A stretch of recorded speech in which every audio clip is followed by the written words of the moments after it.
Yes. Can you hear me? I can hear you, yes. Okay, we can start then. How much time do you have? As much time as you need.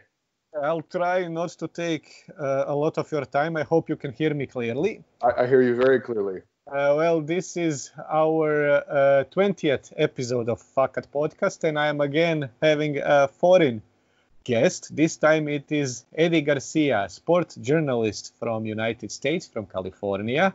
Hi, welcome, and thank you for agreeing to talk to us. He is a co-host of Fakat Podcast. It is a podcast, one of the oldest podcasts there is. They started in 2006. They have their own Wikipedia page. He now works at FoxSports, and he is a co-host of Ben Maller's show, where he has his own segment, Puck the World, about ice hockey. And his Puck Podcast, Ice Hockey Podcast, has been selected as #1 hockey podcast by Belić Report in 2010. Those are all very great accolades, and I would unfortunately like to start something which is a bit more somber theme, and which you, as a person who lives in California, knows a lot about. You have gone through you have a lot of earthquake experience, and we recently had a big earthquake here in Zagreb. It was 5.5 on Richter scale, and since the city is not prepared to it as much as probably California is, a lot of old buildings were ruined, not capable for use. It was the biggest earthquake since 140 years. Just as in quarantine started, it all happened, and I am asking you, as a person from California, how do people in California cope with those earthquakes, and how do they live with the knowledge that earthquakes get hit at any time? Well, we all know that it's possible to have a major earthquake and for it to be something that could be very serious. But I've been here almost 20 years, and we've probably had 2 earthquakes that were of moderate size, maybe in the 4s. And it was enough to get your attention, but not really enough to do any damage. So since I've been here, I haven't really gone through any major earthquakes. I think California is very prepared as far as the architecture and the construction of houses, because it is an area that has a lot of earthquakes. They have very strict building codes. So, if we had an earthquake in the 5s, say, which would be pretty serious, I still don't think there would be a lot of damage. But as happened in Croatia, the buildings that are older, the buildings that were made before a certain amount of time, obviously those were maybe constructed in a different way, and those are more susceptible to damage. So, if you have an earthquake of a certain size, if it's like a 7, something like that, it's going to cause damage no matter what kind of buildings you have. It's just too powerful. But we're pretty well prepared as far as, like I said, the construction of the buildings is strong. It's not something you really fear because there's nothing you can do about it. So you just kind of go on with your life, and every once in a while you'll feel one. Like this weekend, no, it was Wednesday, I think. Wednesday night, I think. I was at work. People on social media were saying, "Did you feel the earthquake? Did you feel it?" I didn't even feel it. So they happen a lot of 2s and 3s. Most people don't even feel them. I rarely feel them. So it's not something I worry about. They always talk about the big one. That's what they call it, the big one. It's going to happen one day, but it may not even happen in my lifetime. There's no way to predict it. So it's just a reality of living here. We've got a lot of people that live in this city, and they don't seem to be too concerned about it. Because like I said, even in the 20 years I've lived here, there have been like 2 that I, got my attention, but didn't cause really any damage. And they are scary because you never know how long they're going to last. Once they start, you just kind of brace yourself, and then, then it ends after a minute or so. And then you think, well, that was that. But, it's just a part of living here, and we're not real worried about it, to be honest with you. Well, that's nice to hear. I was wondering if there is some sort of a preparation for citizens, that companies organize some sort of educational lessons, or that people have prepared some sort of backpacks in case they really have to go away for a while or they cannot return back home? Is there some sort of a program like that? There is. I'm not sure how seriously people take it, to be honest with you. I mean, I think a lot of people, unfortunately, they don't react until something bad happens, and then they prepare. That was the after case that. here, yes. Yeah. But I will say my wife is one of those types of people that always is very prepared for things. We have an earthquake kit, which is a big duffel bag in our garage. It has just the basic things that you need. We've got water in there. We've got, things like a can opener, things like that you're going to need. We have 2 dogs, so she'll have like extra dog food in there. Just things that you would need for a couple of days if you had to be out of your house or something like that. She does have it. We could just grab it, throw it in the car and go, assuming that our garage doesn't collapse she has that. And we have earthquake insurance here in California. It's not mandatory, but it's something that you can buy if you want to pay the extra money. We have it. If our house fell down, it wouldn't completely pay for a new house, but it would help a lot. Yeah. And it's an optional thing. So we have earthquake insurance too. So it is something we do think about. It's something that I think the people who are a little more proactive prepare for. But I think, honestly, most people probably don't have an earthquake kit and a plan, to be honest with you. Yeah, I was asking you that because I think a lot of people here have to go through the same process of actually preparing that this is now our reality now, because it was really stressful for me because you always feel at your home, in your apartment, that you are a king of your kingdom. And now you realize you are not safe even there. And that is a rather disturbing thought. And we are all now, I'm trying to get a know-how from people with a bit more experience in this situation about it, so that both me and our followers can prepare better for the next time. Hopefully not when it hits the next time, but so that we can be prepared if, God forbids, it repeats itself. You are also, as we are here in a COVID quarantine, we had it pretty bad because just as our government said that we have to quarantine ourselves, it was that weekend that the earthquake struck, so people were scared because everybody said go inside, no social interaction, and then the earthquake strikes and you all ran out, everybody runs outside. But thankfully nothing, there was no spike caused to the earthquake somehow.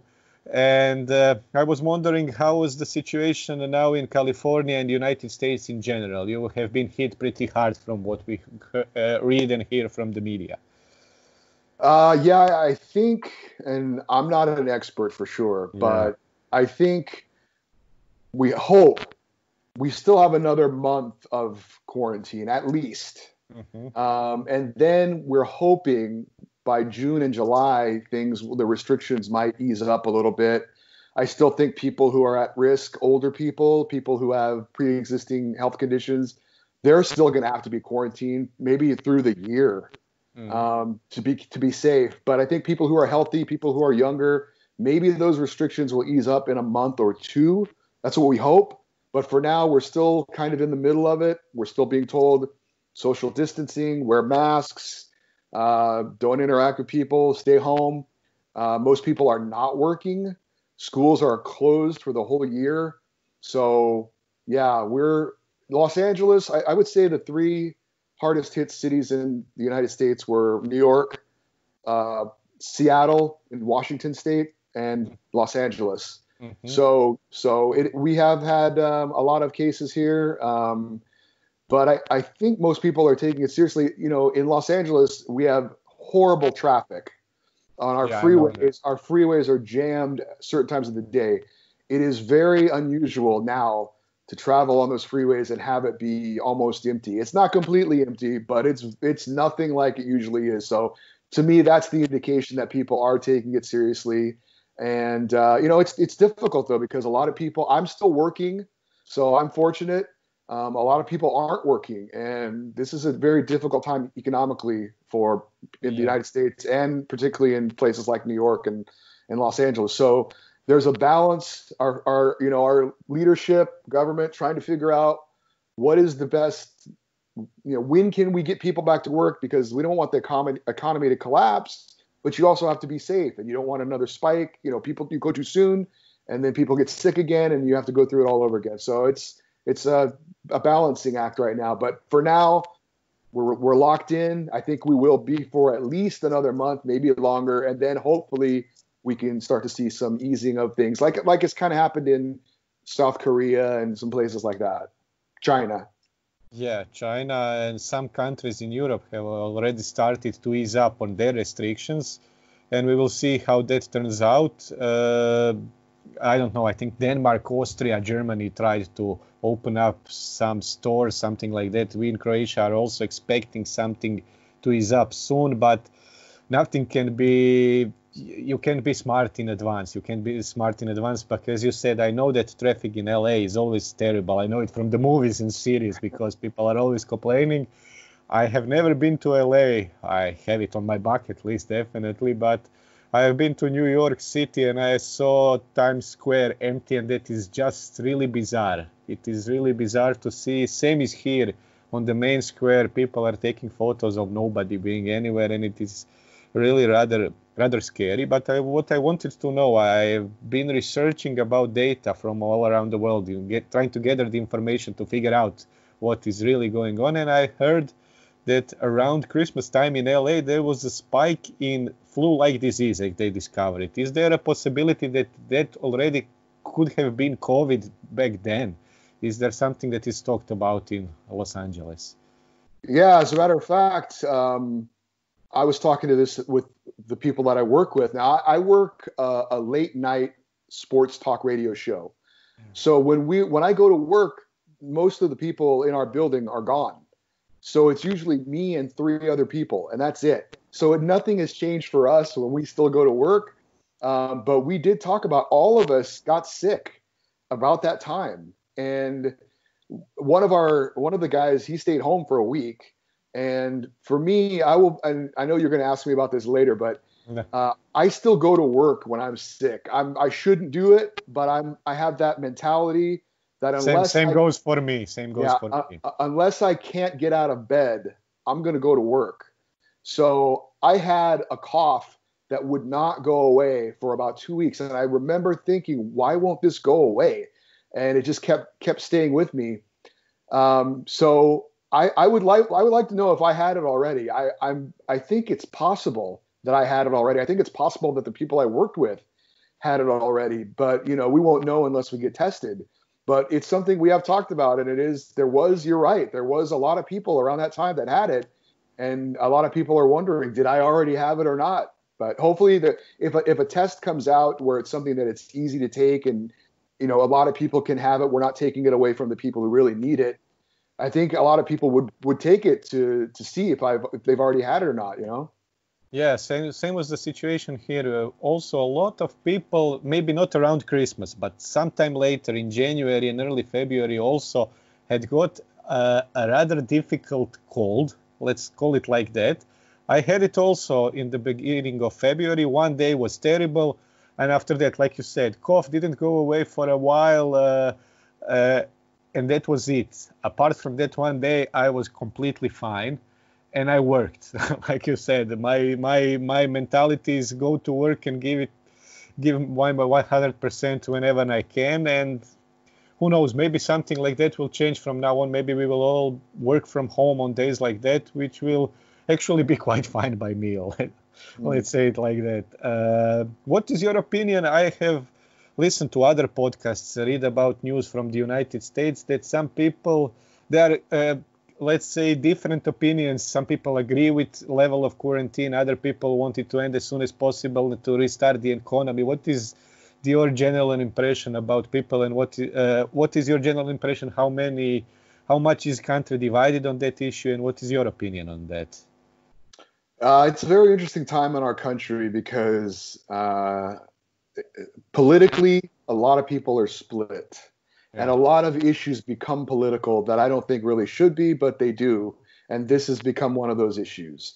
People who are conservative, lean to the right, they want to go back to work. They think this is blown out of proportion. It's not as bad as we think. And this is people being alarmists. People on the left, people that are more liberal, think we need to take every possible precaution, shut everything down, rather be safe than sorry. And this is something we have to take very, very seriously. And this is something we should worry about and be afraid of. I'm kind of in the middle. Maybe a lot of people are too. Maybe the people who are talking the most are on one end or the other. Maybe it's always the case. Yes. Yeah, maybe most people like me are more in the middle, where we want to be safe, we want to be smart, but we also know we can't live in fear the rest of our lives either. At some point, we're going to have to get back out there and carry on with our lives and trying to get things back to normal. So, but it is interesting, if you watch these television shows, it's one extreme or the other. There's almost no in the middle, and it's something that I have to turn off and just not pay too much attention to, because it gets you too worked up and too crazy. But there's definitely a group of people who think, no sports, no nothing until next year. And then there's another group of people who are like, let's get back, let's do it next month. So I think that, like I said, I think the smart thing, and I think what will actually happen is somewhere in the middle. Yeah, I tend to agree with that. And I also try to I don't switch off, because I have to know what is going on around me and have to keep in touch. But I don't like to listen to those opinion shows. I like to listen to the facts and make my own conclusions from the facts that I gather are true. Because no matter how smart somebody thinks he is, opinion makers can always make you change your opinion and make you can scare you, and that is not a really good thing. What people in Croatia were really interested to see was that the government sent $1,200 stimulus package. How did that work? Because that is something that sounds pretty much like a fairy tale land for us here. It was something that we got our check. It was deposited into our account. It's, I'll be honest, we'll take it and we'll be happy about it, but we didn't really need it because I'm still working. But there were people that definitely needed it, but it's not much. It's enough to kind of get you by for a little bit, but, bills are still going to pile up. Rent still going to be due for these people. So it was something that helped out a little bit, I think, for people, and they were glad to have it. But I'm not sure that it was a nice gesture, I guess. But it's only going to last so long. So it helped a little bit, but it's still an issue, for a lot of people. They're worried about how they're going to pay their bills. And obviously people who have kids, their kids are all home now. They're not going to school. They got to take care of them. Maybe people can't go to work now that are able to work. So it's tough for the lower, obviously, for always when these things happen, right? It hits the poorer people the hardest. So for those people, I'm sure they were happy to get anything, but it's still hard for them. And like you said, there always always a chain reaction can occur when people who can work, who probably are those essential workers, and they can't work because there is nobody to take care of their children, because they cannot go to school or kindergartens. That is simply a situation we have found ourselves on global level that we never expected. What I found interesting that U.S. Director of National Institute of Allergy and Infectious Diseases, Dr. Anthony Fauci, said that he thinks that handshakes will be a thing of the past. Let's try to switch it on something a little more fun. That if handshakes will stop to exist, how do you think the people will greet each other in those new post-COVID world? And what other social norms do you think we might lose, and how do you see maybe society to be different? Because I also thought about this for quite a while, and I'd like to hear your opinion. I find it hard to believe that we're going to stop handshaking altogether. I think, there are some people we've talked to and they're like, things are going to change forever. And I find that hard to believe, but I understand some things will change. Like, for example, when we had the 9/11 attack in New York, people said, oh, things are going to change. And we're back to normal. We're back to flying on airplanes. The only thing that's different now is there are much more stringent security measures at the airport. And we just accepted them now as a part of life. And it's a little inconvenient, but it's just the way it is now. So in that sense, yes, that has changed forever, or at least for the near future, right? We have these new stricter security measures that we go through when we fly on an airplane. And okay, so that's changed, but we still fly, So when people say things are going to change forever, yeah, maybe something small like a handshake, maybe. But I don't think I think at some point we're going to go back to our lives, or we're going to go back to working, we're going to go back to sporting events, all those types of things. So, I mentioned about going to work. I think that's something that could change. I think going forward, I will take my health and the health of my coworkers a little more seriously. Not that I didn't take it seriously before, but I think this is just stress that, you need to make sure you're not going to get other people sick. And I think in the future, when I feel like I'm a little bit sick, normally I would go to work. Maybe now I won't. Or maybe now if I do go to work, I'll be much more, conscious of cleaning things, just washing my hands more. I think that's going to be part of our daily routine. Here's something that's kind of funny. They told us don't touch your face with your hands. But what they really meant was don't rub your eyes, don't put your hands in your mouth, don't put your hands in your nose, because the mucous membranes are where if you get the germ on your hands and you touch your mucous membranes, that's how you can get it. So I've always bitten my fingernails since I was a kid. And since this happened, I have completely stopped doing that. And that's something I've done for 50 years or about. I'm 50 years old. So that's a habit that I didn't think I would ever stop doing. And I've completely stopped doing it. And for the first time ever, I trimmed my fingernails with the clippers. I never did it before. Yeah. So little things like that, I think, it changes your life in a very small way, but it's things you now start to think about and things maybe you will do now for the rest of your life. Yeah, but it's maybe changed it for the better. Like you said, you stopped biting your nails. My sister did the same. I'm still in a process of doing it because I'm also a nail biter like you, but I'm trying to cut down of it. But what is my opinion is maybe companies will allow people to work from home a bit more, which would be time efficient, money efficient for everybody. And I think that Japanese people do, they wear masks during the flu pandemics. I think that will become normalized on global level now. Same as those hand sanitizers in front of stores that are now everywhere in Croatia, I think worldwide. I think they will stay because in Japan, from what I know, they had it before, not only Japan, all of East Asia. And I think that, but then it is an improvement for the better. And like one of Croatian podcasters, he's a scientist, Korado Korlević. I like to mention him because I think he's really smart. He has the best podcast, in my opinion, in Croatia. He thinks that this is an opportunity for us on a global level as a humanity to grow from this situation and learn something and improve. And I hope that something like that will change, like you said.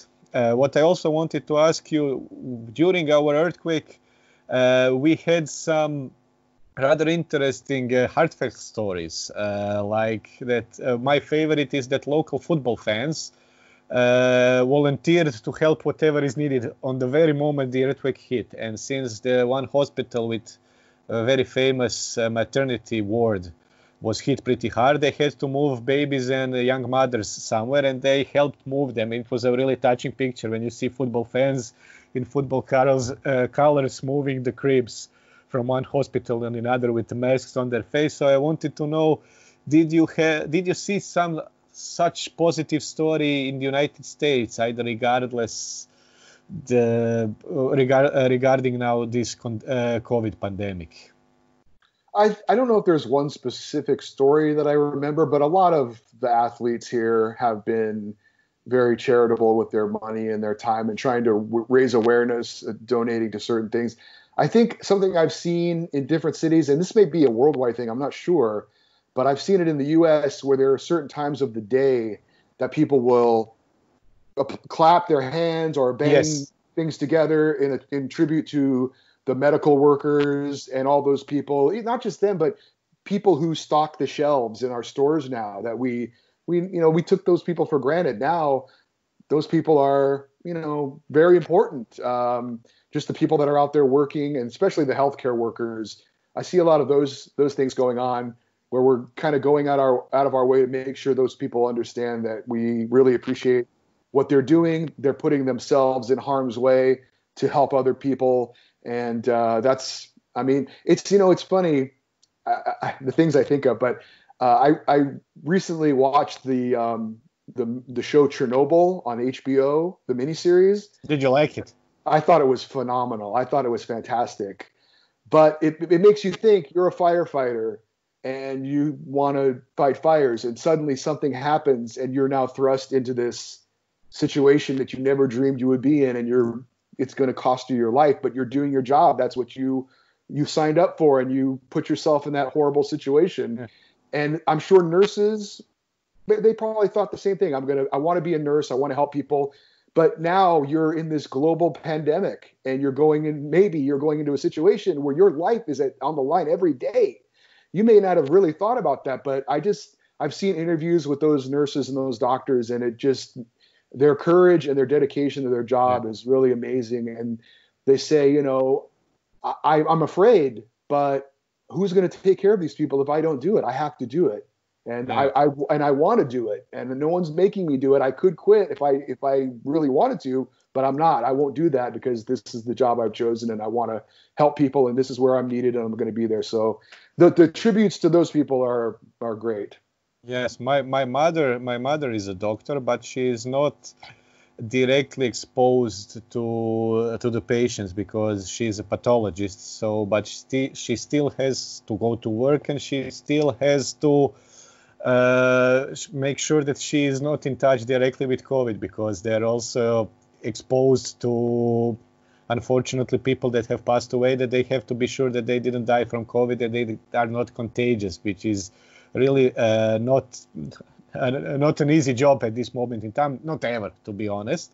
But what I wanted to share with you, I have recently found out something that might be a bit positive about the whole situation, because some scientists have figured out that maybe an old vaccine could have prevented COVID spread in some countries that are still, most countries in the world that still give it, the tuberculosis vaccine.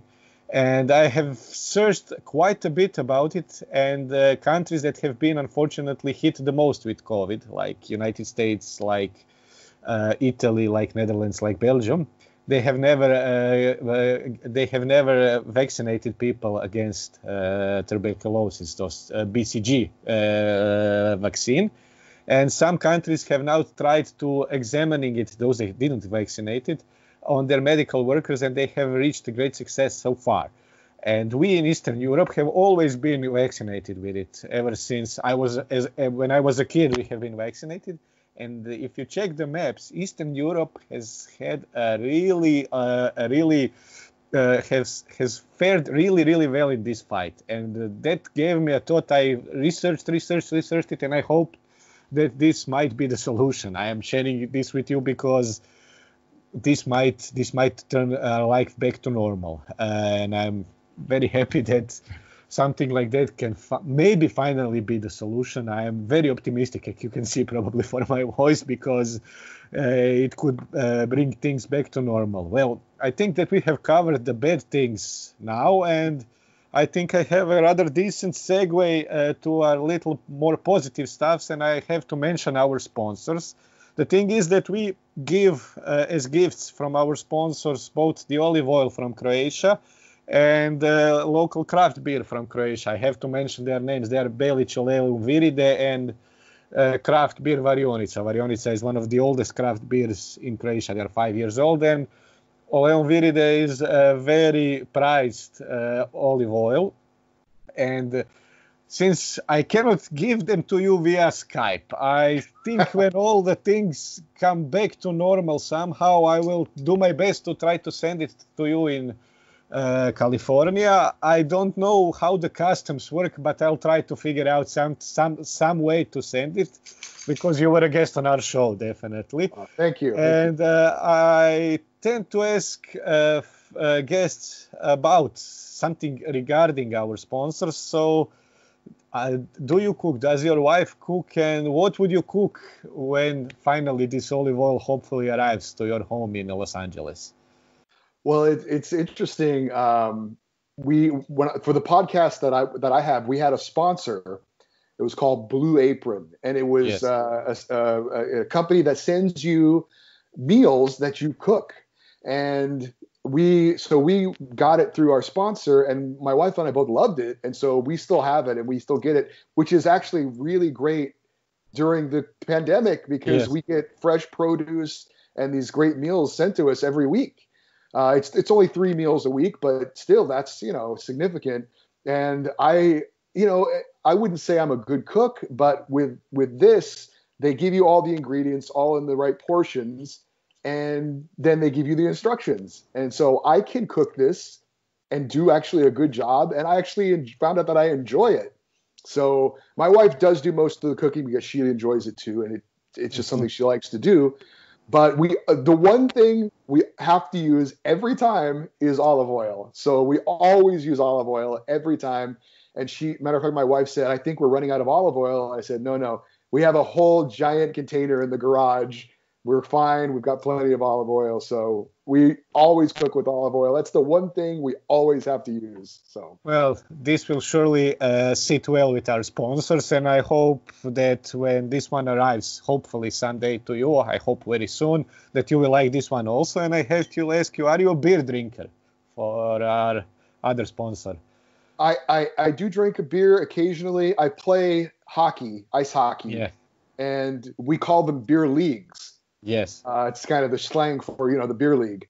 So there's a lot of beer drinking that goes on after, sometimes before, but I usually don't do that because I'm not very good. I can't afford to be out there drunk or anything. But I like a beer every now and then. I don't drink a lot, but every now and then I do, usually at a party or a get together. Yeah. A couple beers. Yeah. And which is your favorite? My favorite is something called Newcastle Brown Ale. I know it. I drink it. Yeah. But I was going to say, I know you're going to ask me about my trip to Croatia. Yeah. But when I was in Croatia, I did have Karlovačko. Yes. I don't know if that's a basic beer or not, but that is a rather basic beer, but they do a lot of work with sport teams and national team. They are national team sponsor, and they have excellent commercials, and they are ever present. But they have all. I don't know when was the craft beer boom in United States. It's probably a little before than it happened here. Here it's about 5 years old. And since then there are so many there are so many breweries, there are so many beer, and even big breweries like Karlovačko, like Zagrebačko are starting to produce their own craft beer, which is rather a philosophic discussion. Can a big brewery make craft beer? Is craft beer because it's small brewery, or is it because of a recipe? But there is so much beer now that they are really, really good. But my father is still a big fan of Karlovačko, no matter he doesn't like these craft beers. So I hope you liked it. He's still a big fan of that beer. So I hope you will like this one also. This is a pale ale, so it is a craft beer. I hope someday when it reaches Los Angeles that you will like it. I will do my best to send it as soon as possible when I can go outside. We also have. No, we don't have to. I would like to talk to you about sport. There are many ideas how people want to bring sport back as soon as possible. Like you said, many people would like to get to be entertained. They are trying to do something. I saw that one YouTube channel where a guy is racing marbles, and I can't imagine how much success he got since then. I know that WrestleMania had an event in front of empty stadium. Dana White from UFC wanted to organize an event on an island, but ditched it probably because it was too Van Damme-ish, even for his taste. What do you think? You are a sport journalist. You probably have more inside info than a regular fan. When do you see it happening? How do you see it happening? Well, it's something we talk about on a nightly basis, even though we usually don't have a lot of news. But things are starting to trickle in now. I'm a big hockey fan. They're starting to talk about returning in July. We do have golf has scheduled an event. Auto racing, NASCAR here in the United States has scheduled an event. So we're starting to see people actually put dates out there. So it looks like July is when things are going to start happening. We haven't seen any team sports, basketball, baseball, football, hockey. We haven't seen any of them really put a firm date out there. I think that'll start happening soon. But like I said, unless there's a vaccine, the story you talked about, that's the game changer. If a vaccine comes out, then obviously that changes everything. But until then, working on what we know now and what we're doing now, I would say in July, we're going to start seeing some events without fans. Yeah. I think American football is going to start on time. The NFL, at least the National Football League, I really do think it's going to start on time. And college football here is a big thing. There's some concern it might be delayed a little bit because the universities probably aren't going to open. So that might, there are some of the people who run those universities are saying, if we don't have students, we're not going to have student sports. So, but I think that will start eventually as well. So July, August, September, I think we're going to start seeing sporting events, but without fans, I don't think we're going to see that anytime soon. Maybe hopefully in the new year, we'll start to see some of that, but I don't think we're going to see fans anytime soon, unless, like I said, there's a vaccine that comes out or something changes the game. Do you think that matches without fans will be weird or something? Do you think it will diminish the viewing experience from home? I think it will definitely be weird. You mentioned WrestleMania. I think yes. I saw some of that. I'm not a big fan of that, but I did want to see what it looked like, and it was very, very weird for them to be jumping around and yelling and have nobody reacting to it. It was very odd. So it will be different for sure. It won't be as enjoyable, but I think, for people who are starved for sports, they're going to watch the games and be very thankful to have them. We're having the National Football League draft going on right now, and the ratings for that have been an all-time high. More people have watched it than have ever watched it before. So I think that gives you an indication of what it's going to be like. So I think once some of the sports come back, a lot of people will be watching on TV, regardless if there's no fans. But it will be weird. Yeah, I agree with that, and I think that was a good move by the NFL to go ahead with the draft, because I think it was the main event of the whole month in the sport world, not just in the United States, and maybe they gathered some new fans from abroad also, because there was nothing to watch, and they did, from what I saw, they did a really good job. It is during the night over here, so I just watched the highlights, and it was really interesting and different. I know that your wife was in a little box for LA Chargers. How did she enjoy the draft? How did she end up in that little box? Well, she is a long time season ticket holder. Before we even met, she was a season ticket holder. She used to drive to San Diego for the games because they used to be in San Diego. They moved to Los Angeles recently. So she drove 3.5 hours to go to the games every Sunday. So she is a super fan. She's been involved in a lot of their fan clubs. When the team has charity events, she's involved in that. So they know her. I mean, so she was the type of person that you would see being selected for something like this. So they tried to reward some of the, more diehard fans. And so she was a candidate for that, for sure. So. Yeah, I know. I saw that you shared it on Twitter and other people shared it, and I think she was really, really happy with that.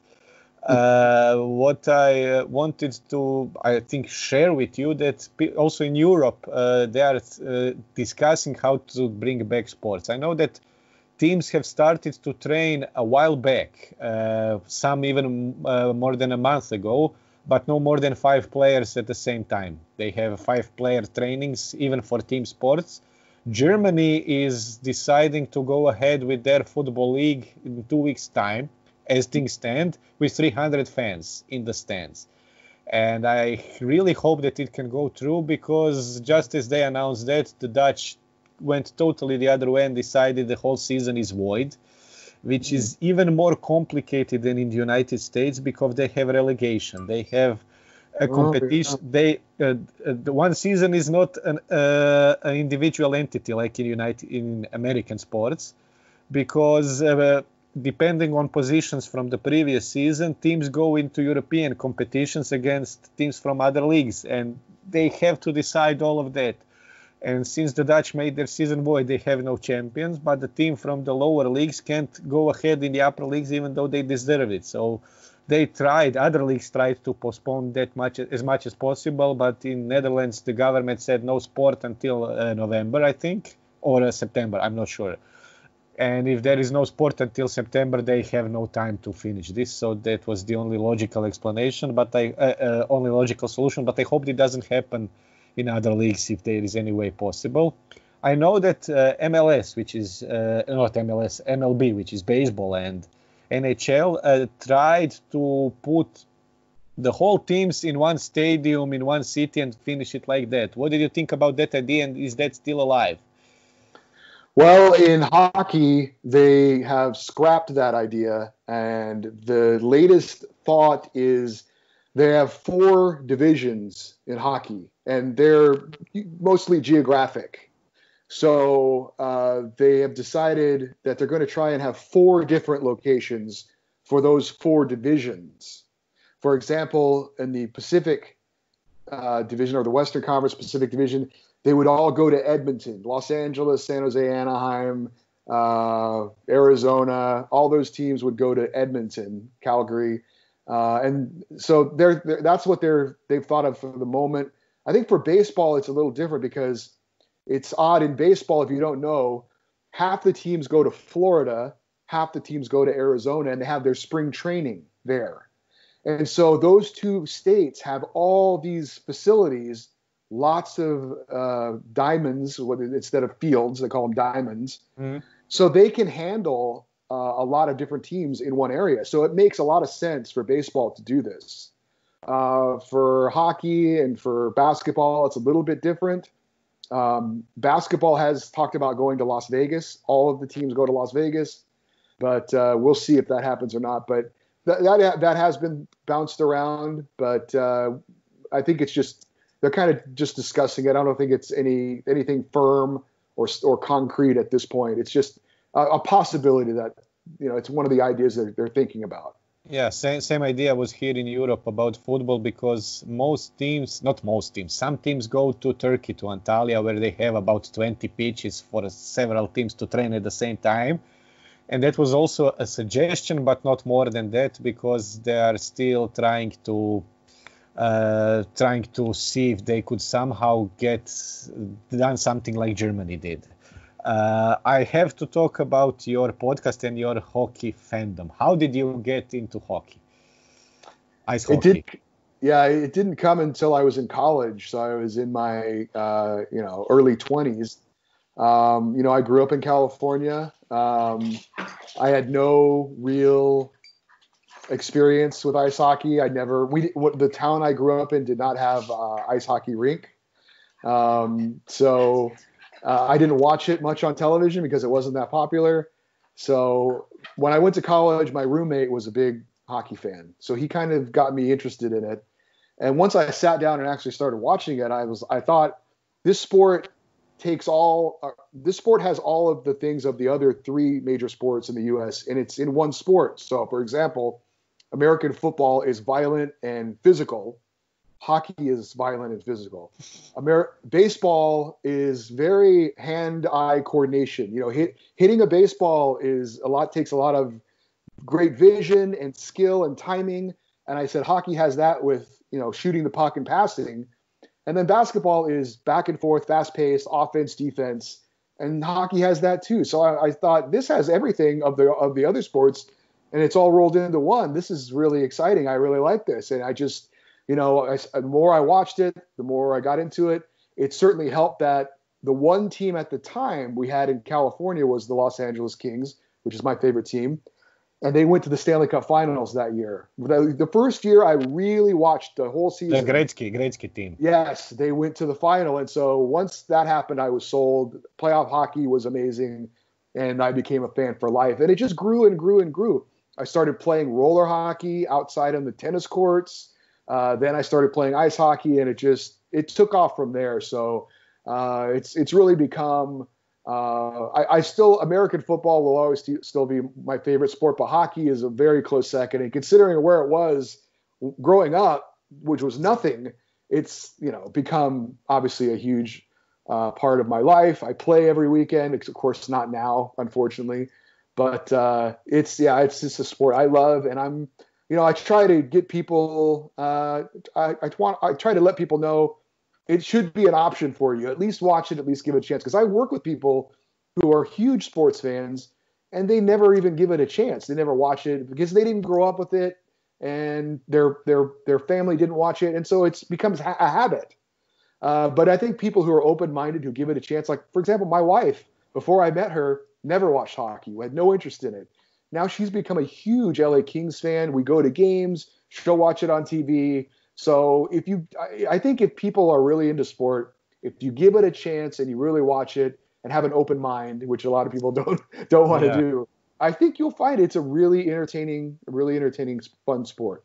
Yeah, I discovered, actually, I got into hockey in year 2000, and it was a really weird way to get into a sport because I bought a computer gaming magazine, and it had a CD with demo versions of games. And there it was NHL 2000, and it had Sabres versus Stars. And me and my brother used to play that game, only that with two teams against each other. And one thing led to another, and here I am 20 years later, a full fan. I don't have, unfortunately, a possibility to watch a lot of games live, even on telly, because the time difference plays a big part.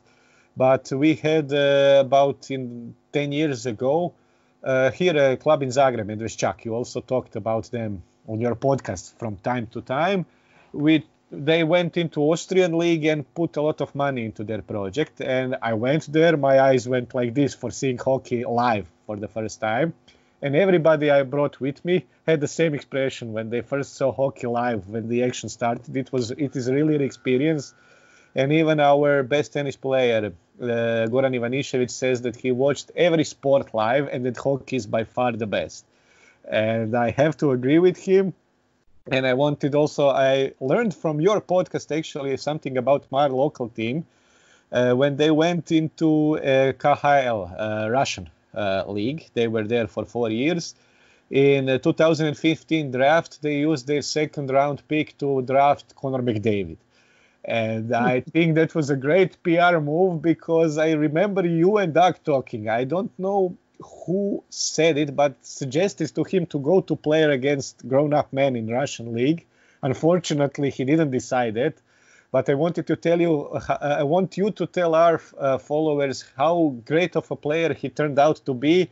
And it is really a shame that we didn't have him in Zagreb at least for 1 year, because we could say that we have currently, in my opinion, the best player in the world in our team, even though he was younger then.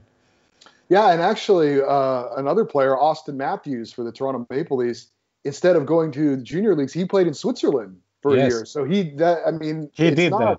It's not unheard of. So it could have happened to go play against men at a higher level. He felt that would prepare him more for the NHL. But Connor McDavid is the most exciting player right now in the NHL. He's one of the best players, if not the best player. He has explosive speed. He puts fear into NHL defensemen anytime he comes up with the puck because, again, with that speed, he's just so dangerous and can skate right around people. So he's fun to watch. He's going to be, hopefully, barring any kind of injury, he'll be a great player for many, many years to come. And a player that if you're a hockey fan or if you're a sports fan, you should want to, if he comes to your town, you should be like, well, let's go see this guy play. He's a once in a lifetime type of a player. So, he's great for hockey. I wish he was a little more outspoken, I wish he was a little more entertaining as far as the things he says, but that's the culture of hockey. Players usually don't speak out. They don't show a lot of their personality. Sidney Crosby has been a great player for a long time for the NHL, and he doesn't talk much, doesn't say much, but they let their play on the ice do the talking, and there's some things that are to be admired about that too. Not anybody can be PK Subban. Right, that's true. Yeah. There's some people that don't like PK Subban because of that. So yeah. You started the hockey podcast, like I said in the intro, in 2006. What got you into podcasting business? Well, podcasting was still, I think, in its early stages. It was just becoming a thing. Nothing like it is now, where everybody has. Yeah, a lot of people do. At least try and start it up, but. The thing that really started it was, we've said this story on the podcast, but I was getting my car washed and I was waiting for them to wash the car, and there was a local paper there, you just read something while you're waiting. And it was a story about these two lawyers who started a baseball podcast and how it was becoming popular, and they were just two guys. And I said, wow, I can do that. If these two guys can do it, I can do it. I have a broadcasting background. So that decided me to give it a try. Also, we found out that the local paper, the Los Angeles Times, in a cost-cutting move, decided they weren't going to send their reporters to cover the hockey team on the road. They weren't going to spend the money to send them on the road anymore. They were just going to do it for home games. And I just thought that was ridiculous. And I felt like there was a real need for hockey to be given more coverage, that it seemed like the national media was stepping away from it. So maybe it opened an opportunity for somebody like us to fill a void. Yeah. So I don't know if that was true or not. That was what we were thinking. So my friend Doug, former college roommate, known him for years, just as passionate about hockey as I am, and I thought certainly very knowledgeable. I asked him if he wanted to do this. He said yes. We started doing it. We've done a show every week except for 1 week since 2006, which I still can't believe we've done that, but it's just become part of our lives now. We know once a week we're going to get together, we're going to do this, and so it's been a lot of fun. We've made friends from all over the world. We've met people from all over the world, and obviously all over the United States as well. We've gotten to go to the Stanley Cup Finals. We've gone to the All-Star Game. We've gone to the NHL Draft. So it's been an amazing experience, and I'd never dreamed it could have turned into what it's become. Yeah, I have to ask you about that Stanley Cup Final. Even though that match was your LA Kings beating my New York Rangers, I will not hold that against you, but is that, when you were in Staples Center, seeing your team lift the Stanley Cup and then filming a podcast, is that the best podcasting experience of your life? Probably. There was also, I don't know if we recorded a podcast right after, but it was for that week. The NHL All-Star Game was in Los Angeles. And that was the year they unveiled the greatest 100 players in NHL history. And they had an event in Los Angeles, and they invited all the players, all the living players, to come, and most of them came.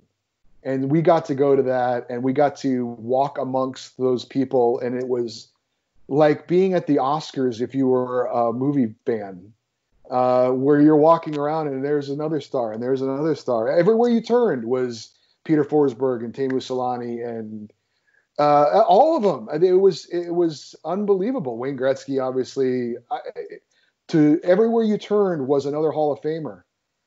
And to just be allowed to go walk amongst them and talk to them and ask questions was surreal. And so that was the greatest moment we've ever had as a result of doing the podcast. But yeah, being at the Stanley Cup Final and getting to do a show right after that was pretty amazing too. And then it wasn't very fun for Doug because he's a Ducks fan. They're the rival of the Kings. Yeah. But obviously, as a Kings fan, it was amazing to be able to do that. Yeah, I always admire you both because you are fans of rival teams and you never take digs at each other, because that is something I couldn't possibly do. If I had a podcast with a rivaling fan about that sport, I think it would be banter 24/7, just that, and it would probably not be a good podcast when I think about it if it was just rants. In Croatia, actually, NFL, hockey, and baseball are not that popular. On Puck Podcast, you tend to have a way to fill off season when there is no hockey with hockey movie reviews. I remember you once, not so long ago, tweeting about Any Given Sunday, how it is not a good movie, and I said that from my experience, many NFL fans in Croatia and in Europe got into the sport because Any Given Sunday, they liked Any Given Sunday and decided to follow the sport. So, if not Any Given Sunday, is there a movie which you could recommend for people to watch to get into either hockey, baseball, or American football? Well, my favorite movies regarding those sports, I will have to say, they like, for example, for hockey would be Slapshot. Yeah. And that was a movie made in the 70s. But the thing I love about that movie is when you play on a team, if you have any experience playing on a team, there's always some very unique and different personalities that come together to make up a team. Now, in certain movies, they're going to exaggerate that, but I still think that kind of holds true. So in Slapshot, you've got a collection of just very different, eccentric, funny characters that make up that team. And so that movie to me was always hilarious. And plus, I worked in minor league hockey for a few years, and it is crazy. The things that they do to the crazy promotions they have and contests, and they do anything to try and survive and make money and get interest in the team. Sometimes they're outrageous stunts they do and just crazy stuff. So that, and Slapshot is about a minor league hockey team. So there were a lot of things about it that I thought were very funny, outlandish, very entertaining. I know at the time it was very controversial for the language that was used, the profanity. Believe me, that is exactly how athletes talk. Yeah. They're pretty vulgar in a humorous way, in my opinion. But Slapshot would be a movie I would recommend, even though it's outrageous. There's a movie called The Longest Yard, which was also made. I didn't watch that one. I have it on my list. I didn't watch Longest Yard. Well, don't watch the remake, okay? Because they redid it. Watch the original one starring Burt Reynolds. Mm-hmm. It's about a prison football team. Again, the characters are very unique and different and funny. I hated the remake that they made with Adam Sandler. I would say do not watch that.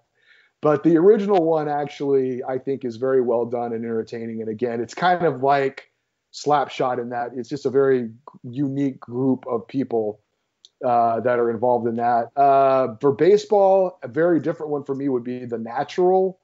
It's about an old-time baseball player in I want to say the 40s, maybe the 30s even. And it just very nostalgia. Baseball at that time was the big sport in our country. It's not anymore. But it just very romanticized about baseball. It's again kind of like a mythical kind of like a Paul Bunyan. I don't even know if you know what that is, but you've got these legendary figures in history. They're not real, they're fictional, but they're larger than life. And this was about a player who was kind of like that. So I would recommend that. They're different. That is enough for start. I hope somebody gets hooked, because I got hooked to hockey and American football very, very interestingly. Like I said about hockey, American football was much more simple. Local TV decided to broadcast the games. I started watching and I got hooked, and that was pretty much it.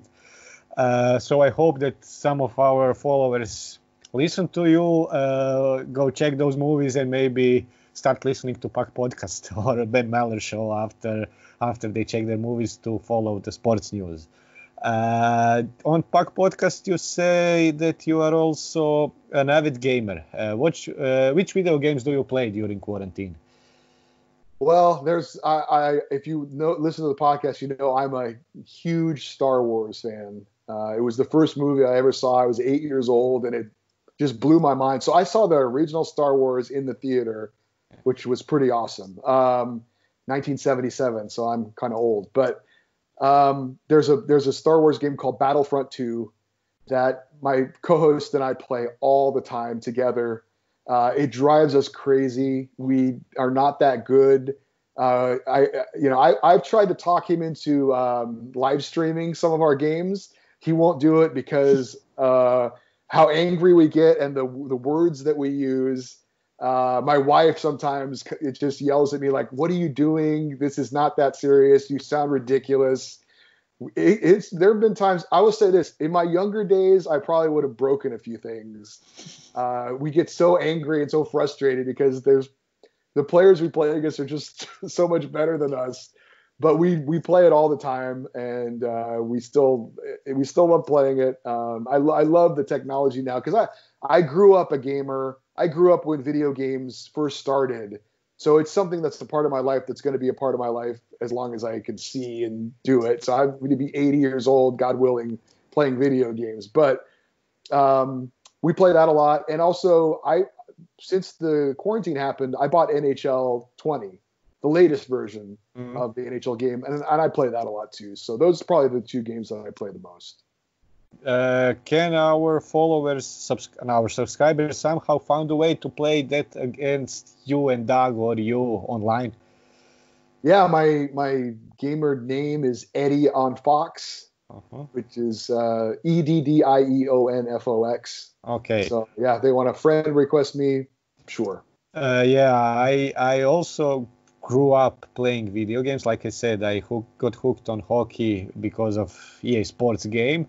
But sometime during college, I decided that I'm very addictive, a person prone to addiction. So I decided to cut that out because I don't know where my life would be if I continued. I don't have enough discipline to quit at proper times. Let's just say it like that. So maybe someday if I have children, I will play with them because then it will be... I will be the one that will have to set timeline, and it would maybe be different, but unfortunately, I know that I would enjoy it too much. That's why I decided to quit. Your wife, Karen, who we saw shortly behind and who we already mentioned, she's of Croatian origin, and which you displayed with putting our flag behind. Thank you for that. Yes. Very, very nice, and thank you for that. Which makes you actually a Croatian son-in-law, and women here consider that rather a big deal, which makes you actually Croatian. And you visited Croatia a while back with your wife. Where did you go? What did you do? What are your thoughts? Did you like it? Yeah, it's interesting because before I met my wife, I knew nothing about Croatia, Yugoslavia. Other than I knew it was a country in Eastern Europe, but it's been a lot of fun to get to be an adopted Croatian a little bit. Yeah. When we have family get-togethers, we have Karlovačko and Croatian beer and alcohol. Is it Slivovic? Is that the whiskey? Yeah. They have that. They have that for the more brave people. Sometimes they make Croatian food. Although when we went to Croatia, we had talked about it. They were like, "We don't eat that." So it's kind of funny. But I live in San Pedro, California, and there is a large Croatian community here. Mm-hmm. They have a Croatian hall downtown. When Croatia went to the World Cup final, we all gathered out front, and we bought our Croatia flag, and we wore our Croatia stuff and cheered for them. Unfortunately, that wasn't what happened, but it was a lot of fun, and it's a significant amount of people here. But it's funny. There was a time in my life I never even thought about traveling outside of the United States. I just thought, why would I want to do that? I like it here. It's nice here. I don't need to go anywhere. It was an embarrassing view of things looking back on it. Why would I not want to go see how other people live and see other places? And so I've gotten into traveling later in life, partially thanks to my wife. So a couple of years ago, we went to London and Paris. And then my wife said, I want to go to where my grandparents were from, which is Comisia. Mm-hmm. So it's on the island of Vis. So we flew from Paris to Split.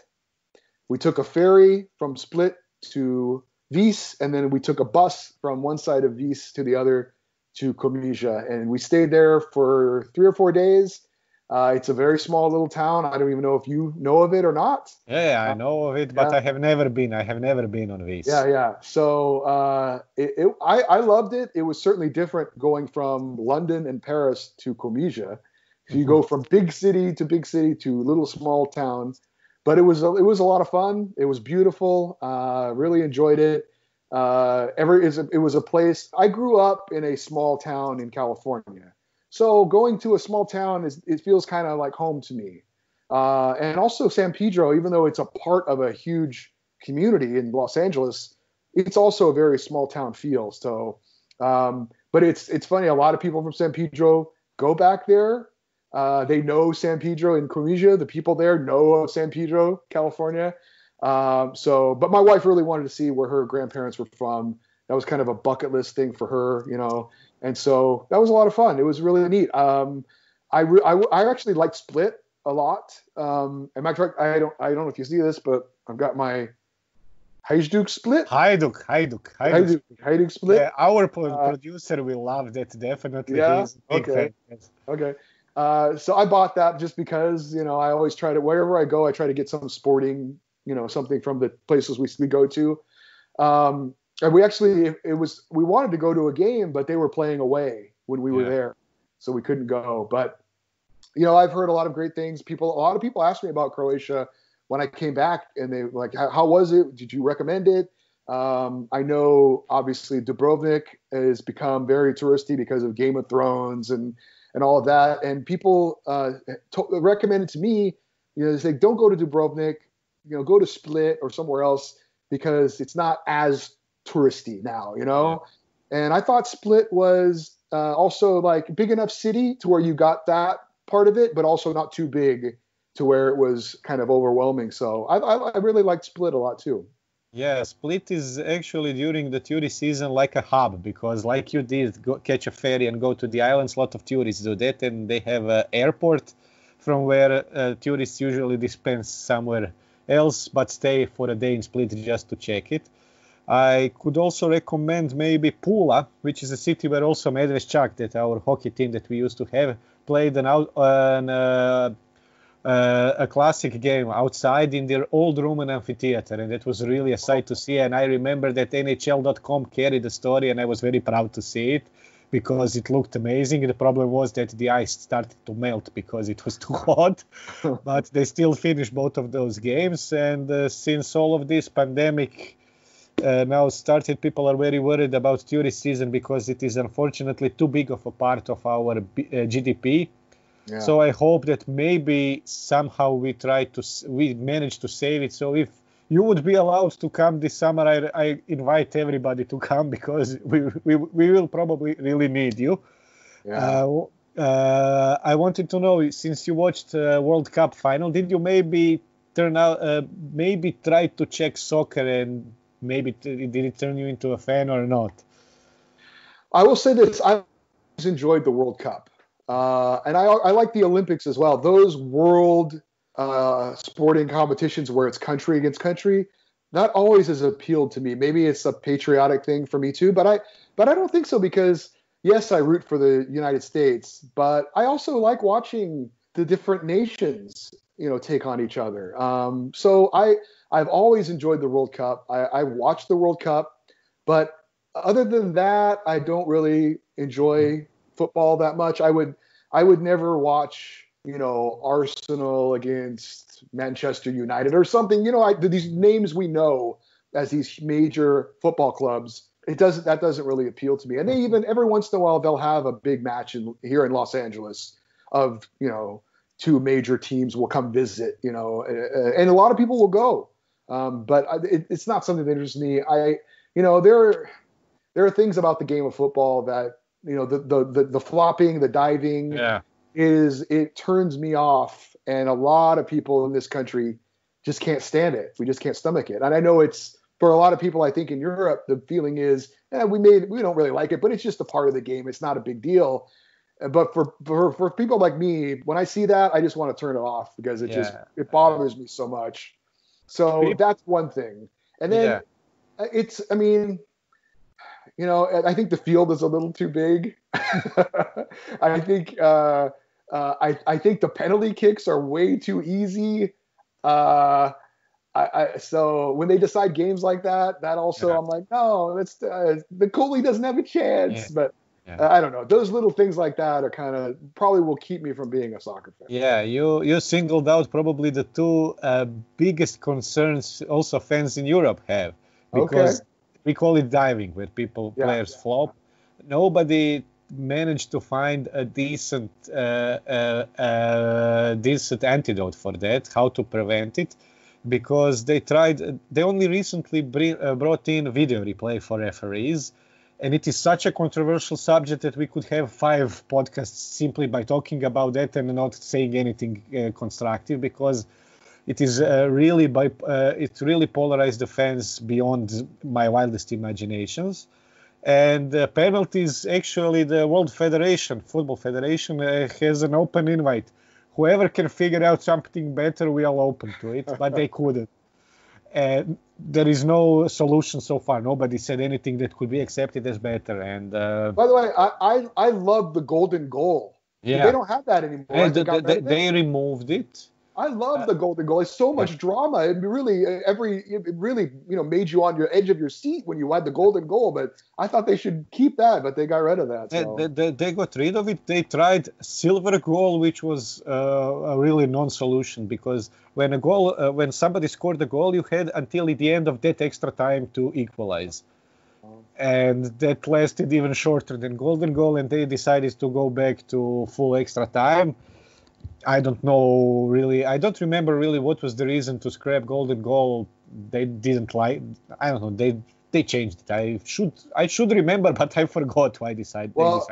The most exciting, the most nervous I've ever been in my life watching sports was my LA Kings against the Chicago Blackhawks, Game 7 of the Western Conference Finals, sudden death overtime, where literally every shot, your heart was in your throat, because you were either going to win or you were going to lose, and the season would be over. And I thought I was going to be sick. It was just, but it was the most memorable, most exciting. I remember that game. Yes. My wife and I jumped up and down in each other's arms, and it was unbelievable. So that type of stress, but also enjoyment and elation is just awesome. You'll never forget that. Yeah, I understand. I know. I saw my teams going through that also. It is amazing. Yes. Since you have been to Croatia, and probably every Croat you would ever meet has to teach you how to swear in first 5 minutes. Did you learn any swear words while you were in Croatia? I did not, but one of my favorite stories my wife has ever told me was that when she was a little girl, her grandfather, who was from Croatia, would take her and her sister aside, and when her grandmother had friends over for tea or coffee or whatever, he would tell them, go tell this to your grandmother. And he would tell her something that was dirty, like you're a shithead or something like that. And he told my wife it meant, I love you, Grandma. So then they would run into the other room and they would say, Grandma, Grandma. And then they would say it in Croatia in front of her and all of her friends. And her grandmother, of course, would be appalled, and her grandfather in the other room was laughing hysterically. That's typical Croatian humor, yes. And probably the swear word was much, much worse than shithead. I can promise you that. It was probably much, much worse. She remembers what it is. I don't remember, but she remembers. Well, probably YouTube would flag us if we said it on the stream, so maybe best not to. I always like to see American people of Croatian descent, and as you are a sport fan, I'm a sport fan. I would like to mention some of American sports personalities that are actually of rather strong or not so strong Croatian descent, because it always makes me proud when I see somebody from here, from here who made it abroad. So in UFC currently the heavyweight world champion is Stipe Miocic. He was twice heavyweight world champion, and he's a current world champion. What is the opinion of him in the United States? I don't know. I don't follow the sport, so I can't tell you. Okay, then Ben. Sorry. In the NFL, I find it really interesting that several exquisite coaches are from Croatian descent. Bill Belić is the first one. I don't know that you like him. Most people usually don't. But I have a soft spot for him because probably of his origins. His parents are both from Croatia and moved to the United States. What is your opinion of him? I did not know that until you told me that. So that's very interesting. Doug loves him because my co-host Doug is a New England Patriots fan. He's probably the greatest coach in NFL history. He's not very likable because he just doesn't say anything to the media. He just he gives them 1 or 2 word answers or doesn't answer the question at all. But that's part of his. It's not as if he isn't. He was a part of they did a thing here. The NFL just had its 100th season. So they had a lot of different celebrations, the 100 greatest players, the 100 great everything. And he was a part of that. And he's very intelligent. He's very well-spoken. When he wants to, he can be very entertaining and outgoing, but he doesn't want to most of the time. He dresses very sloppily. It's funny. Yeah, the hoodies. They just had the NFL draft, and they had all of the coaches. They gave them a camera to put in their house. So they show the coaches when the team is getting ready to pick. And he's got this table he's sitting at with these chairs. It looked like he got from a secondhand store or something. I saw that. Yeah, but no, it's funny. It is interesting. I think there was also a football player on your list. David Deal, from the Giants, which is your favorite team. Yeah. And he had the tattoo. The checkerboard. He had the checkerboard, the tattoo on his arm. And I remember we were watching a Giants game. I told my wife, Karen, look at this guy's arm. He's so we go on Wikipedia and we find out, So that does happen, in our house when we hear of somebody from Croatia, or if they have a tattoo or something, we pay attention and recognize them. Yeah, he is very active in Croatian communities wherever he lives, both in New York and Chicago, David Deal. And he's also a fan of Hajduk Split. He has several of their tattoos on his body also. There are some other coaches, not as big as Belić. There are Brian Bilic, Pete Carroll, which was a surprise to me because he has nothing close to Croatian name, and Nick Saban. He's also Croatian, but I would like to go to another sport, which is baseball. There are 2 Hall of Famers which are Croatian, Roger Maris and Michael Lolic. I don't follow baseball, so I don't know, but people say that Roger Maris is one of the legends of the sport, one of the biggest players of all time. Can you tell something about him? Yeah, and you know what? I would recommend watching the movie 61. Mm-hmm. It's about Roger Maris, and he had, at the time, he had a record 61 home runs in a season. Mm-hmm. And it was a really good movie. I recommend it. It was about the pressures that built up on him as he got closer to the record, and it was difficult for him. His hair started to fall out, and it was very stressful for him because he just wasn't. He never thought he would be into that position to do that, and it's good. I would recommend 61. You should watch that. But he's a historic figure for sure. He held that record until Mark McGwire broke it a few years ago, and some people say Roger Maris still has the record because Mark McGwire admitted to taking performance-enhancing drugs while he hit that record. So you could still argue that Roger Maris should still have the record. Barry Bonds broke Mark McGwire's record, but he also take performance-enhancing drugs. Yeah. So that is really nice to hear. I was really surprised to hear that when I saw it randomly somewhere was a list of famous Croats from abroad. Basketball players, we have a big one which is actually Croatian. He's not American, of Croatian descent, but he is extremely popular personality here, and he tragically died during his career, Dražen Petrović. I know that you don't follow basketball as much, but was he as popular in the United States as we get the impression from documentaries? He was definitely a known player. He was a great shooter, as I'm sure you well know. There was a great documentary. I don't know if you guys saw it, about him and Vlade Divac. Yes. Yeah, that was one of the best sports documentaries I've seen. Really touching and sad, and just obviously it goes beyond just sports. But yeah, he was a very known player here. He one of the first European players, that now that's very common. Yeah. We see like, Luka Doncic is becoming a huge star here. But at that time, it was kind of a new thing to have some of the European, or like we had Arvydas Sabonis came over, Vlade Divac, some of those type of guys. Who else? Toni Kukoc. Toni Kukoc, of course. Yeah, for the Chicago Bulls. So yeah. Yeah, at the moment we have Bojan Bogdanović. I must say I'm not a big fan of basketball, but a lot of our followers are. I have to ask you about him. Do you know about him, and what is the impression of him? He plays for Utah Jazz. I know the name. I probably would know him if I saw him. Yeah. But I don't. I think he's known. He's not a star, but he's a known player for people who follow the NBA. And we come to your home field now, the ice hockey, and there are several rather big hockey players that were from Croatian descent. Maybe the biggest one is Joe Sakic. You always say Sakic. I know that Americans say Sakic. It should be Šakić from Croatian, but I know that he Americanized his last name. He's several Stanley Cup winners. He's Hart Memorial, Conn Smythe winner, Hall of Famer.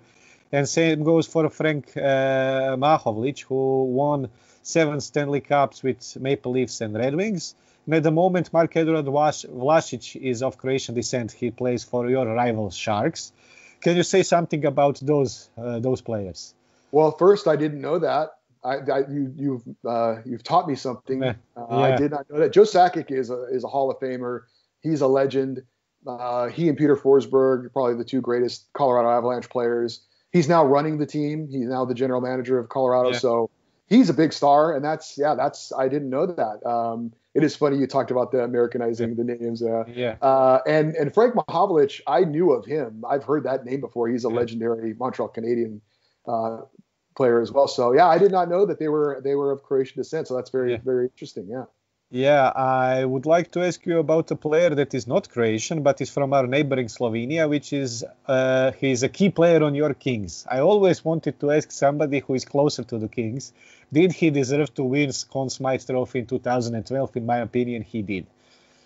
I would say no. I thought Jonathan Quick should have won it, the goaltender. He had an amazing playoff and an amazing final. I think he allowed 7 goals in 6 games, something like that. So, I mean, Andrej Kopitar, look, he's my favorite LA King player of all time. He's I mean, we never really know these people. We think we know them, but we don't. But everything I've heard of him, everything I've seen of him, is that he's an amazing person, a great captain. Just a guy you would want to have as a friend, I mean, just a really good, down-to-earth guy. Everyone likes him. He's not so big of a star that he would, not take the time to say hello to you, that kind of thing. So I love Andrej Kopitar. He's been a great ambassador for the sport. And he's another guy that I knew nothing of Slovenia until him. And I think he's the only Slovenian player to ever play in the NHL. Yeah, I think so. So, yeah. He's been a great representative of this country, and I remember when he brought a Stanley Cup to Jesenice in Slovenia, where he is from. You know that all players do something silly with Stanley Cup when they bring them home, and he decided to eat what is very popular around these parts, a local child breakfast food, but it tends to happen that people eat it all life long. It is chocolino. It's made from chocolate, and you mix it. It's kind of similar to cornflakes, but not. You mix it with milk, and you get a chocolate-based meal. And he put it in a Stanley Cup and ate it from Stanley Cup. I found that really endearing. As a person from LA, I know you spoke also on the podcast about the dream that every kid worldwide has, to visit Disneyland. You went a step beyond with your wife, and you have a yearly pass to Disneyland. How did it come to that? How much does it cost? Is it really expensive, as it probably seems to me from Croatia that it would be rather costly? Yeah, it's about $2,200 American dollars.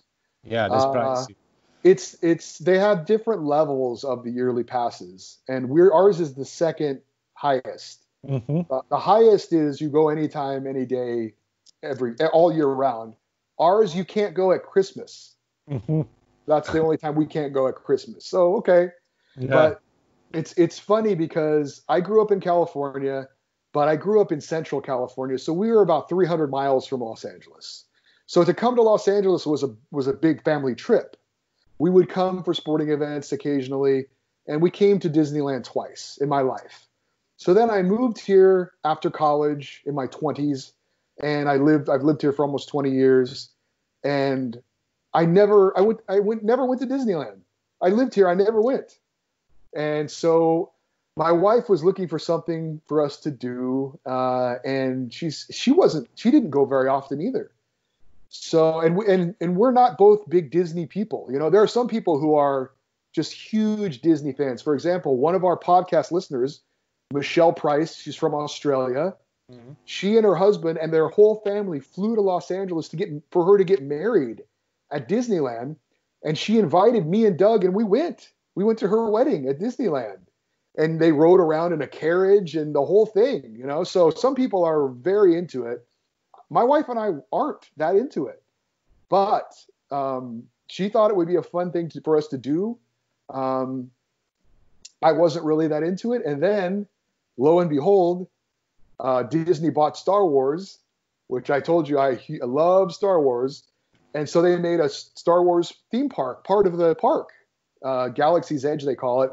Most people call it Star Wars Land. Mm-hmm. And so she said, well, they're going to open Star Wars Land. And I said, yes, let's get season passes because I want to go to this. So that's how she sold me on it. And so we've had it for a little over a year.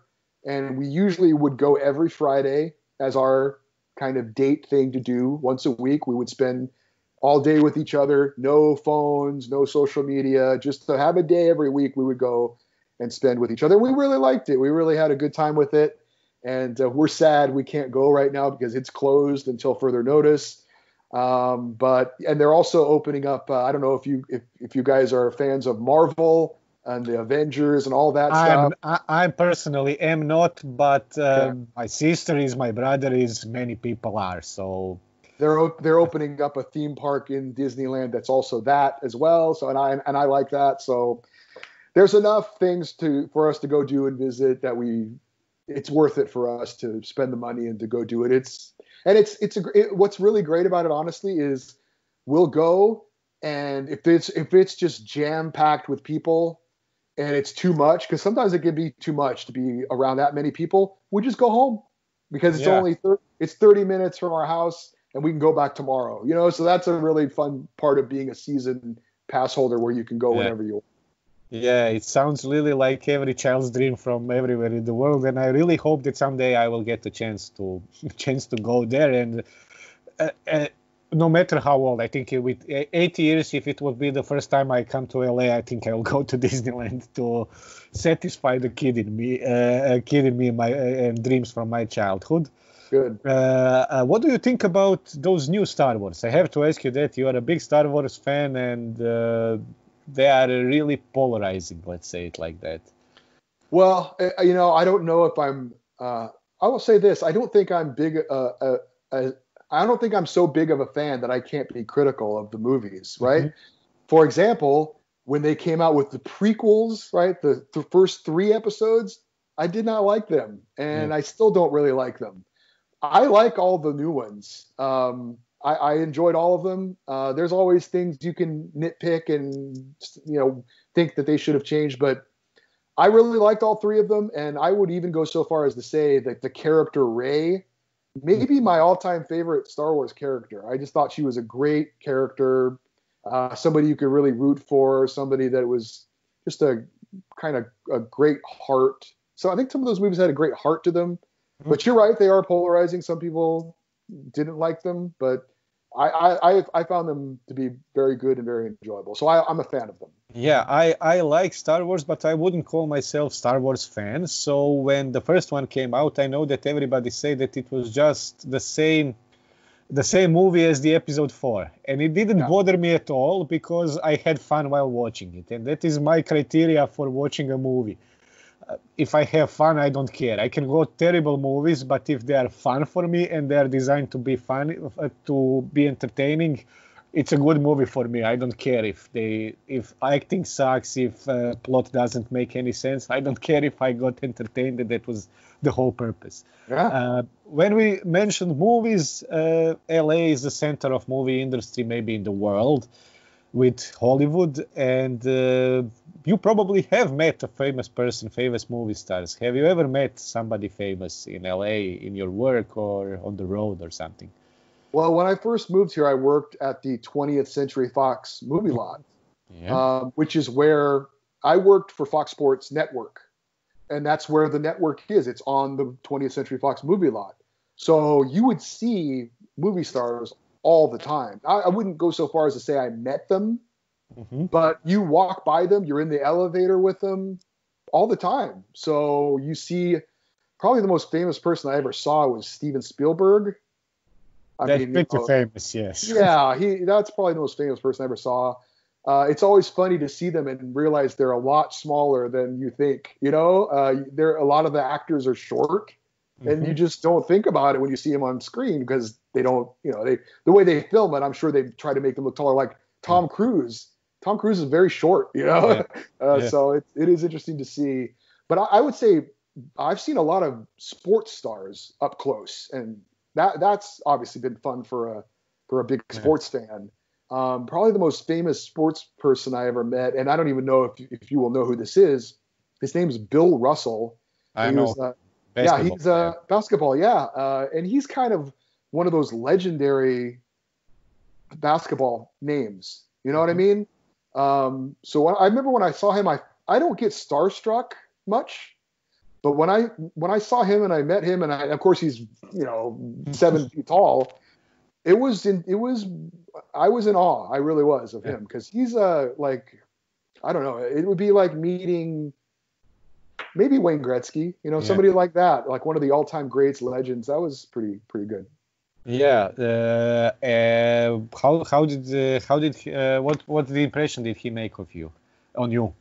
I mean, he's obviously a much older person now, so he kind of looks like a nice kind of grandpa type of a person, gray hair, and he's old, and he's hard for him to get around, but yeah, he seemed like a very nice man. Yeah, I remember watching a short video on YouTube about Mean Joe from Pittsburgh Steelers. Oh yeah, and about his commercial with that kid. He's famous in the United States, but not in Croatia. About Pepsi commercial in the 70s, and everybody was surprised that even though his nickname was Mean Joe and he was a really mean player, that he turned out to be very friendly and like an old nice grandpa when filming the documentary and when filming that commercial. I wanted to ask you something else about LA. My dream trip is visiting Japan, but also going on Route 66, which ends up in Santa Monica, near Los Angeles. I don't know if it's technically Los Angeles or near Los Angeles. It is. If I ever manage to go there, is there something I cannot miss which makes LA unique? What I have to do, and what are some hidden gems that people in LA know and other people don't know? I know that is a tough question because everything is filmed in LA. Everything is on movies and TV shows. But is there something I cannot miss and it is a hidden gem? Well, it's a very interesting question. I I don't know if Mexican food if you even know what that is. We have it a lot. I enjoy Yeah? it. Yeah, I enjoy it. We have several restaurants here, and I really enjoy it. I really enjoy spicy food. I'm biased, but I think the best Mexican food is in Los Angeles. I heard that. Yeah, there are many different places I could tell you to go for that. Other than that, I don't know about hidden gems. Obviously, the beaches are beautiful. The water is not so beautiful to get into. It's kind of dirty, but we have a lot of beautiful beaches. I think this area is pretty unique in that we're not far from mountains. We're not far from the desert, and we're right on the ocean. So you can, you want to go skiing or hiking, it's not far at all to do that. And you've got the beach. There's a lot of everything, a little bit of everything here where, you look at the other big cities in the United States like New York and Chicago. I've been to Chicago. I really liked it, but there's no beach there. There's no mountains. I think that's one thing that's very unique about Los Angeles is that whole dynamic is really not far away from us. Well, I always had the impression that it has to be nice to live there because there is no way they would put Hollywood with all the celebrities and all the movie stars in a place where there is no nice to live, where there is no nice weather. I cannot imagine that taking place in Edmonton or something like that. I always like to end these podcasts on a high. And you are having one of the longest running podcasts, maybe even in the world. You have been on running for 14 years, with just like you said, one missed week. So what is your advice for our subscribers? Maybe not just in podcasting, but generally in life. You definitely have experience in persistence and longevity. What would be your advice how to achieve that? Before I answer that, I will forget if I don't say this. My co-host Doug is big about the Route 66 thing. Yeah. He's done it. So if you ever go through with that, make sure you contact him, and he will talk to you about it. He'll give you good information about that. Okay, thank you very much. I hope it will happen sometime soon, but I don't know. Yeah, I understand. Yeah. As far as the longevity, we never thought we would be doing this for so long. But I would say if you're going to do something like a podcast, first of all, make sure it's about something you have a passion for. And if you're going to do it with another person, make sure it's a person that you genuinely like to be around and have conversations with. And if you're going to do it, I would say, and you want to have any kind of success, be consistent with it. Because I think people get into it and then they realize, well, I don't want to do it every week. I want to take a week off, and then they do it every once a month, and then it's every other month or whatever. Your audience needs to know that you're going to be there every week or whatever the time frame is you want to do it. If it's every 2 weeks, that's fine. But every 2 weeks, you have to do the show, and they have to know it's going to be there for them. Because if it's just whenever you want to do it, it doesn't really work. I don't think you have to build an audience by knowing that you're reliable and you're always going to be there. So that's why we do it every week, and the people expect it and they know we're going to do it. And so I think it's pretty basic advice, but like I said, make sure it's something you care about. Make sure you're doing it with someone else that you enjoy doing it with, and then just be reliable and decide, okay, I'm going to do this every week for an hour, and I'm going to set it aside. Tell your girlfriend or your boyfriend or whoever, I'm going to do this once a week. Just expect that it's going to be a part of my routine, and then go for it.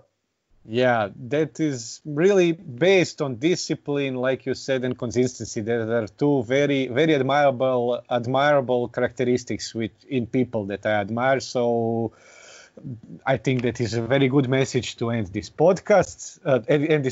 I would really like to thank you once again for answering and deciding to giving your time for us. I hope that our subscribers also liked what we talked about. I'm sure they will. I have to ask everybody to subscribe to our podcast. I will put links to everything you have, your links to your profiles, sub-podcasts in the description. Everything we talked about will be in description. Thank you once again for coming here, and I hope you say hi also to Karen and to Doug. You talk a lot about them, and with them, I also have a feeling almost like I know them. So thank you once again for being on this podcast. Yeah, thank you very much. It was a lot of fun. It was great to get to talk to somebody from Croatia. And we've met our listeners from all over the world. They've come here, and we've met them. I went to Australia last year, and I met up with a group of listeners. It can really be a fun thing to meet other people from all over the world. So I will tell you this sincerely. If you come to Los Angeles, we will get together. I'll take you for some Mexican food. And maybe if you go to Disneyland, I'll see you there, and I'll show you around. So we will make that happen. If you can do it, once all this stuff, gets settled, and if you come to LA, we'll meet up. We'll meet up. Yeah. Thank you. The invitation also stands for Croatia. If you come again sometime, also give me a call. And also best of luck with all this situation. I hope you do it bravely like you have been so far and like all of us have been. Thank you once again, and speak to our followers. See you sometime soon also again. Bye.